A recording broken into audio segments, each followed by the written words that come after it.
Avant de plonger dans cette histoire incroyable, pensez à vous abonner à la chaîne et à activer la cloche. Ici, chaque récit a quelque chose à dire, et vous ne voudrez pas en manquer un seul. Le tribunal du comté de Jefferson, en Caroline du Nord, n'était pas un lieu pour les rêves. C'était un endroit où les destins se brisaient en silence, où les marteaux frappaient plus fort que les espoirs. Ce matin-là, l'air semblait plus lourd que d'habitude. Les bancs en bois craquaient sous le poids des murmures. Des avocats feuilletaient leurs dossiers sans lever les yeux. Des familles retenaient leur souffle. Et au fond de la salle, un adolescent noir attendait. Il s'appelait Marcus Eliarid. 16 ans. Silencieux. Droit.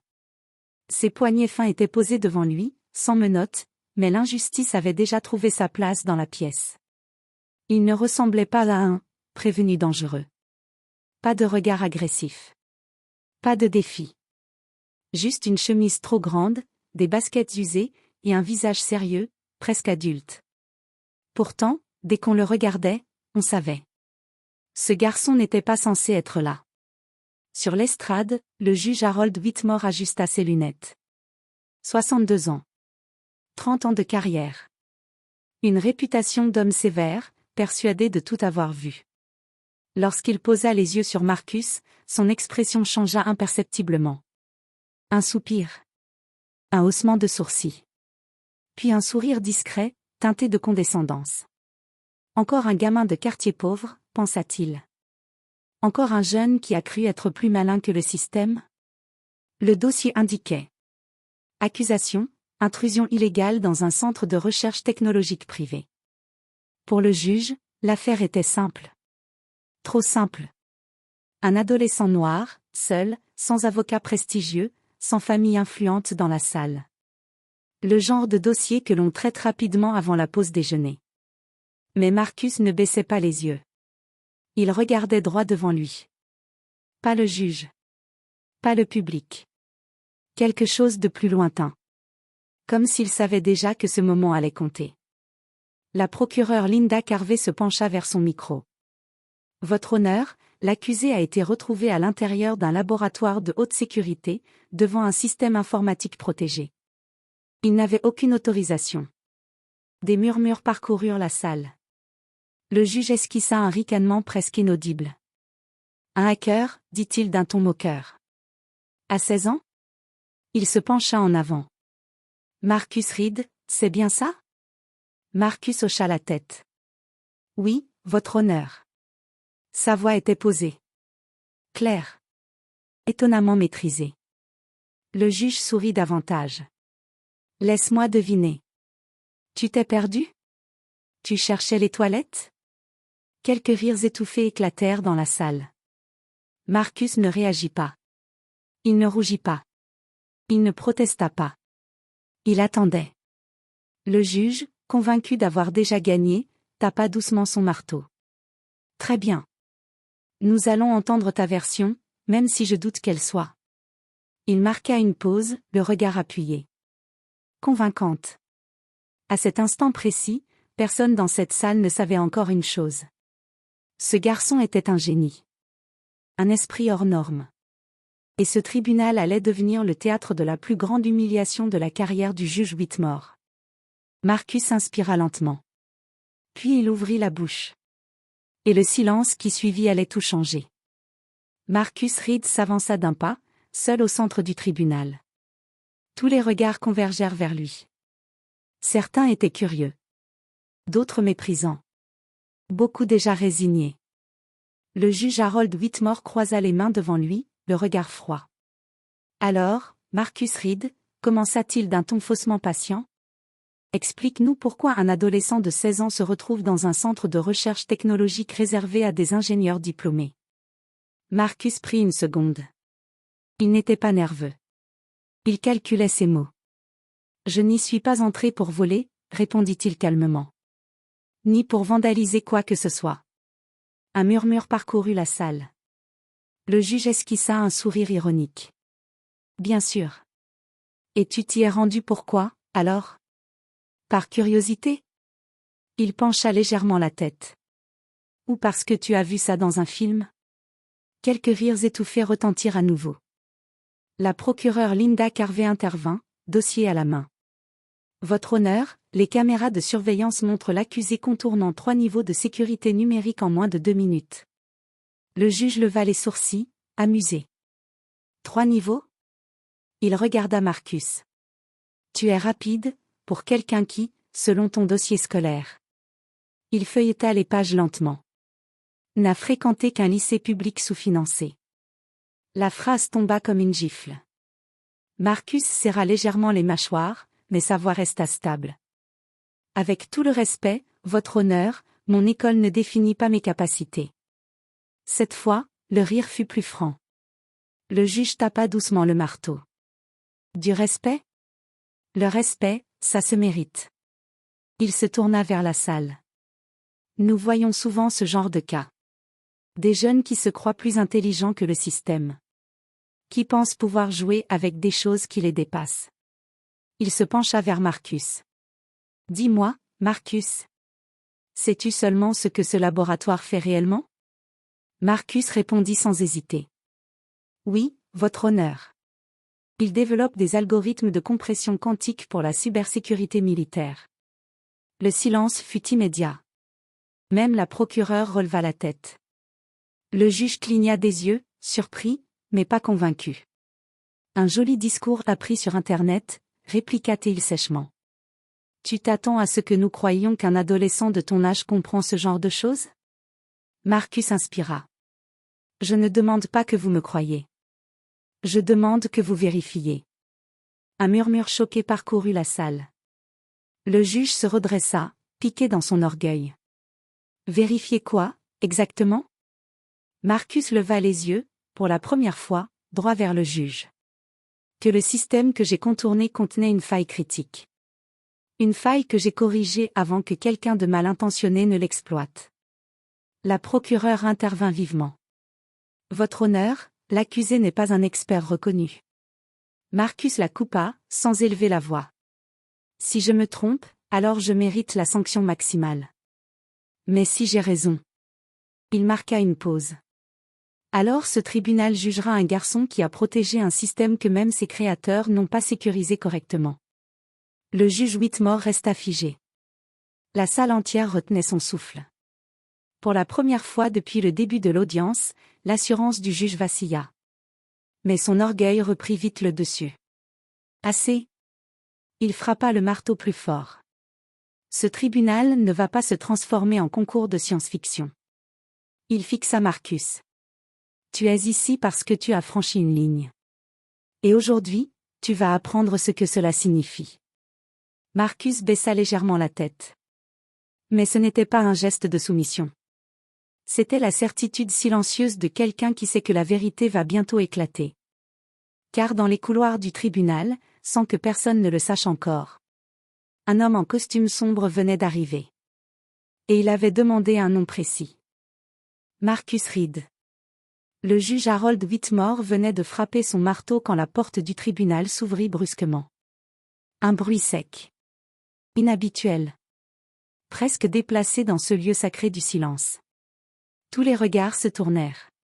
Un homme entra. Grand. Élégant.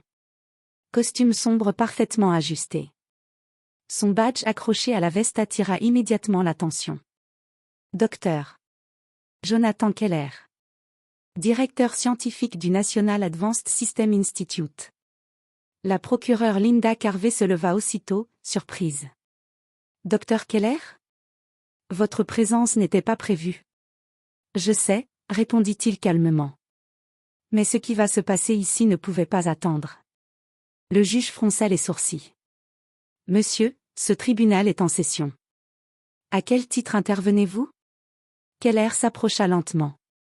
À celui d'homme responsable du laboratoire dans lequel le jeune Marcus Reed a été arrêté. Un frisson parcourut la salle. Marcus releva légèrement la tête, sans étonnement. Le juge se renfrogna. Très bien.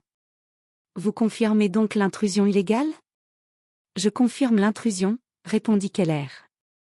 Mais pas l'intention criminelle. Le juge s'immobilisa. Expliquez-vous. Keller inspira profondément. Il y a 3 jours, nos systèmes de défense ont détecté une activité anormale. Pas une attaque. Une correction. La procureure tenta d'intervenir. Votre honneur, avec tout le respect.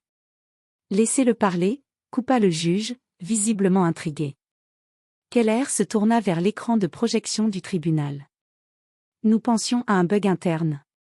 Mais en analysant les journaux, nous avons découvert quelque chose d'impossible. Il appuya sur un bouton. Des lignes de code apparurent à l'écran. Quelqu'un avait repéré une faille de niveau militaire. Et l'avait corrigée en temps réel. La salle était désormais muette. Le juge Whitmore fixa l'écran. Vous êtes en train de dire que ce garçon a fait en 17 minutes ce que mon équipe de 20 ingénieurs n'a pas détecté en 3 mois, termina Keller. Un murmure choqué éclata. La procureure blêmit. Le juge se redressa lentement. C'est impossible.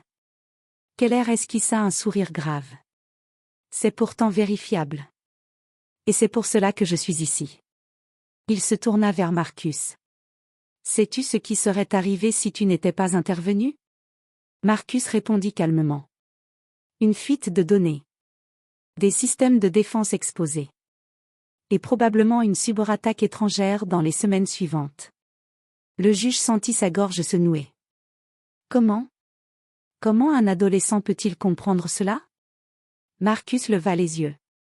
Parce que je travaille sur des modèles similaires depuis que j'ai 13 ans. Un silence lourd s'abattit. Keller ajouta, plus doucement. Marcus Reed a soumis à mon institut, sous pseudonyme, 2 articles scientifiques. Nous pensions qu'il venait d'un doctorant. Le juge sentit la sueur perler sur sa tempe. Sous pseudonyme? Oui. Parce que personne ne prendrait au sérieux un garçon noir de 16 ans issu d'un quartier défavorisé. Les mots frappèrent plus fort que n'importe quel marteau.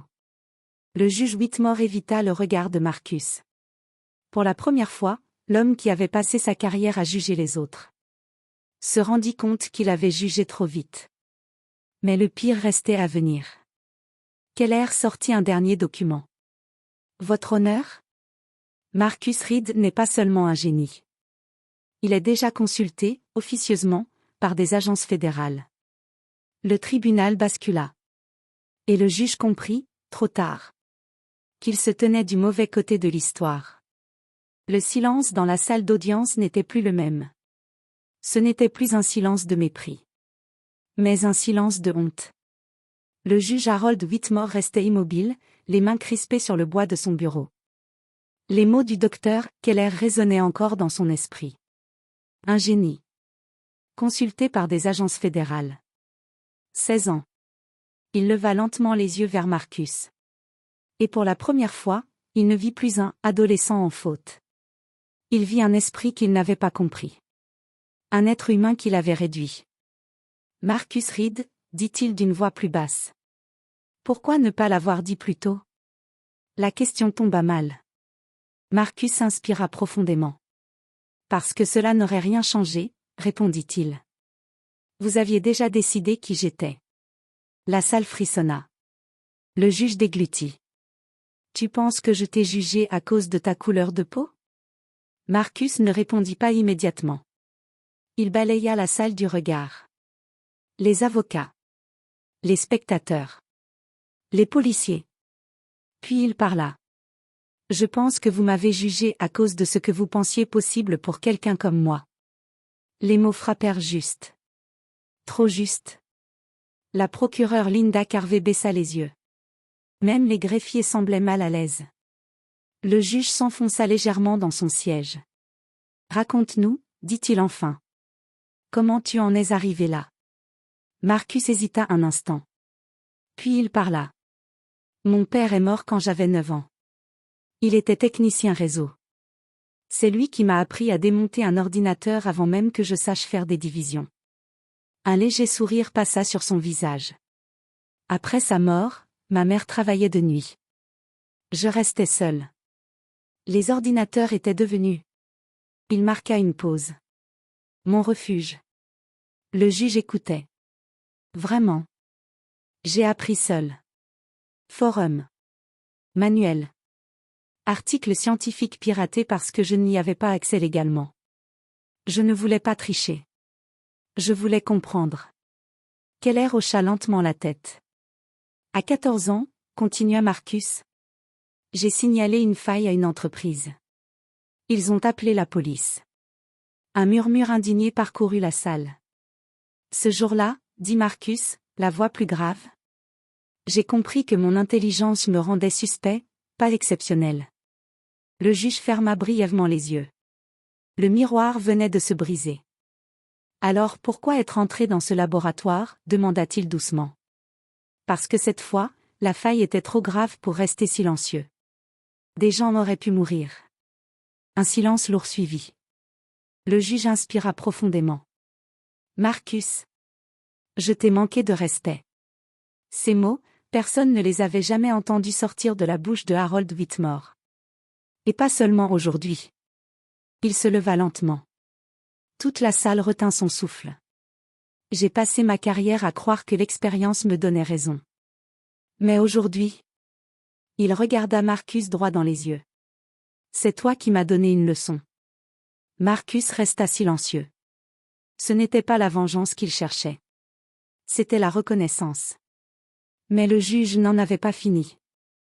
Il se rassit, saisit son marteau. La décision que je vais rendre ne concerne pas seulement ce dossier. Elle concerne ce tribunal. La salle entière se redressa. Car ce qui allait suivre allait changer bien plus qu'un verdict. Le juge Harold Whitmore leva lentement son marteau. La salle entière retenait son souffle. Ce n'était plus un simple procès. C'était un moment de vérité. Dans l'affaire Marcus Eliarid, la voix du juge était posée, mais différente. Plus grave. Plus humaine. Le tribunal reconnaît qu'il y a bien eu intrusion non autorisée. Un murmure parcourut la salle. Marcus resta immobile. Mais le tribunal reconnaît également que cette intrusion n'était ni malveillante, ni motivée par un gain personnel. Elle était motivée par une volonté de protection et par une compréhension exceptionnelle des systèmes concernés. Le juge marqua une pause. Par conséquent, il frappa le marteau. Toutes les charges pénales sont abandonnées. Un souffle collectif envahit la salle. La mère de Marcus, Angela Reed, assise au fond, porta sa main à sa bouche, les larmes aux yeux. Mais le juge n'avait pas terminé. Ce tribunal va plus loin. Il se leva. Je recommande officiellement que Marcus Reed soit reconnu comme collaborateur civil dans l'affaire de sécurisation des systèmes du National Advanced System Institute. Et je demande qu'aucune poursuite future ne puisse être engagée contre lui pour cette action. Le docteur Keller inclina légèrement la tête. Nous acceptons, votre honneur. Et nous allons plus loin. Il se tourna vers Marcus. Marcus Reed, à compter d'aujourd'hui, le NASI vous offre un programme spécial de mentorat, un accès légal à nos laboratoires, et une bourse complète dès que vous le souhaiterez. La salle éclata en murmures admiratifs. Marcus cligna des yeux. Pour la première fois, son calme se fissura. Merci, murmura-t-il. Le juge reprit la parole. Marcus. Je vous dois des excuses publiques. Il se tourna vers la salle. Aujourd'hui, j'ai failli commettre la plus grande erreur de ma carrière. Parce que j'ai confondu apparence et potentiel. Et parce que j'ai oublié que la justice doit écouter avant de juger. Il regarda Marcus une dernière fois. Vous êtes libre. Et vous êtes un rappel vivant que le génie n'a ni âge, ni couleur, ni adresse. Le marteau frappa une dernière fois. Audience levée. Alors que les gens se levaient, Marcus resta un instant immobile. Il observa la salle qui, quelques heures plus tôt, le regardait avec mépris. Aujourd'hui, elle le regardait avec respect. En quittant le tribunal, le soleil l'aveugla un instant. Sa mère posa une main sur son épaule. Ton père serait fier de toi. Marcus sourit doucement. Il savait que ce n'était que le début. Mais surtout, il avait compris une chose essentielle. Le vrai génie n'est pas seulement de comprendre le monde. C'est d'avoir le courage de le protéger, même quand il refuse de vous comprendre.